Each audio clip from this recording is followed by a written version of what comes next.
असं होतं का, की बऱ्याचदा आपलं डोकं हे कम्प्लिटली ओव्हरवेल्म होतं. खूप काही गोष्टी केल्यानंतर सुद्धा असं फील होतं का, की दिवसभरामध्ये काहीच केलं नाहीये किंवा आयुष्यामध्ये काही अचीव्ह केलं नाहीये. जर असं होत असेल, तर सगळ्यात महत्त्वाचं आपल्याला हे समजायला पाहिजे, की ज्या वेळेला आपल्याकडे फक्त 40% एनर्जी असते and you are giving yourself 40% energy, याचा अर्थ यू आर डूइंग 100%.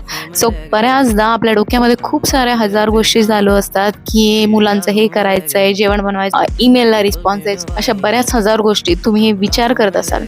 पण you are doing your best हे स्वतःला सांगणं, की not all days are equal.